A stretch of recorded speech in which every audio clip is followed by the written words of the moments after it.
ಇನ್ನು ಉಪಾಧ್ಯಕ್ಷ ಸ್ಥಾನಕ್ಕೆ ಶಾಸಕ ಬಿಆರ್ ಪಾಟೀಲ್ ರಾಜೀನಾಮೆ.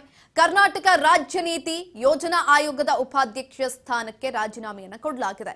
ಯೋಜನೆ ನೀತಿ ಆಯೋಗದ ಉಪಾಧ್ಯಕ್ಷ ಆಗಿದ್ದಂಥ ಆಳಂದ ಶಾಸಕರು ಇದೀಗ ರಾಜೀನಾಮೆಯನ್ನು ಕೊಟ್ಟಿದ್ದಾರೆ. ಉಪಾಧ್ಯಕ್ಷ ಸ್ಥಾನಕ್ಕೆ ಶಾಸಕ ಬಿಆರ್ ಪಾಟೀಲ್ ರಾಜೀನಾಮೆಯನ್ನು ಕೊಟ್ಟಿದ್ದಾರೆ. ಕರ್ನಾಟಕ ರಾಜ್ಯ ನೀತಿ ಯೋಜನಾ ಆಯೋಗದ ಉಪಾಧ್ಯಕ್ಷ ಸ್ಥಾನಕ್ಕೆ ರಾಜೀನಾಮೆಯನ್ನು ಕೊಡಲಾಗಿದೆ. ಯೋಜನೆ ನೀತಿ ಆಯೋಗದ ಉಪಾಧ್ಯಕ್ಷ ಆಗಿದ್ದಂಥ ಆಳಂದ ಶಾಸಕ ಸಚಿವ ಸ್ಥಾನ ಕೈತಪ್ಪಿ ಹೋಗಿತ್ತು, ಹಾಗಾಗಿ ರಾಜೀನಾಮೆಯನ್ನ ಕೊಡಲಾಗಿದೆ. ರಾತ್ರಿ 12 ಗಂಟೆಗೆ ರಾಜೀನಾಮೆ ಪತ್ರವನ್ನ ರವಾನೆಯನ್ನ ಕೂಡ ಮಾಡಿದ್ದಾರೆ ಶಾಸಕರು. ಈ ಹಿಂದೆ ಸಿದ್ದರಾಮಯ್ಯ ಅವಧಿಯಲ್ಲೂ ಕೂಡ ಸಚಿವ ಸ್ಥಾನ ಕೈತಪ್ಪಿತ್ತು. ಈಗ ಮತ್ತೊಮ್ಮೆ ಸಚಿವ ಸ್ಥಾನ ಕೈತಪ್ಪಿದೆ. ಅಂದೂ ಸಹ ಬಂಡಾಯ ಎದ್ದಿದ್ರು ಶಾಸಕ ಬಿಆರ್ ಪಾಟೀಲ್ ಅವರು. ಇದೀಗ ಈ ಸಂಪುಟದಲ್ಲಿ ಆದ್ರೂ ಸ್ಥಾನ ಸಿಗುವಂತಹ ನಿರೀಕ್ಷೆ ಇತ್ತು.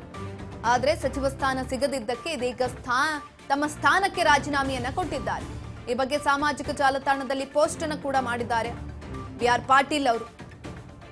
ಯಾಕಂತ ಅಂದ್ರೆ ಈ ಹಿಂದೆನೂ ಕೂಡ ನಾನು ಸಚಿವಾಕಾಂಕ್ಷಿಯಾಗಿದ್ದೆ, ಸಿದ್ದರಾಮಯ್ಯನವರು ಇದ್ದಂತಹ ಸಂದರ್ಭದಲ್ಲಿ, ಆ ಸಂದರ್ಭದಲ್ಲೂ ಕೂಡ ನನ್ಗೆ ಅವಕಾಶ ಕೊಡ್ಲಿಲ್ಲ, ಅವಾಗ್ಲೂ ಕೂಡ ಮಿಸ್ ಆಯ್ತು.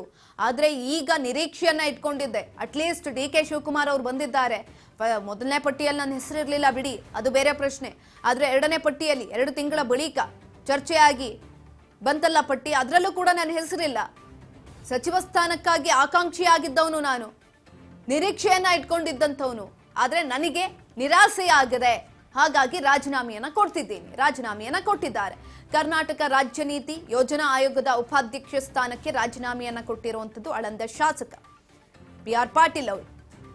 ರಾತ್ರಿ 12 ಗಂಟೆ ರಾಜೀನಾಮೆಯನ್ನ ಪತ್ರವನ್ನ ರವಾನೆ ಮಾಡಿದ್ದಾರೆ ಬಿಆರ್ ಪಾಟೀಲ್ ಅವರು. ಈ ಒಂದು ಸಂದರ್ಭದಲ್ಲಿ ಪತ್ರವನ್ನ ರವಾನೆ ಮಾಡಿ ಸೋಷಿಯಲ್ ಮೀಡಿಯಾದಲ್ಲಿ ಈ ಕುರಿತಾಗಿ ಒಂದು ಪೋಸ್ಟ್ ಅನ್ನು ಕೂಡ ಹಾಕಿದ್ದಾರೆ.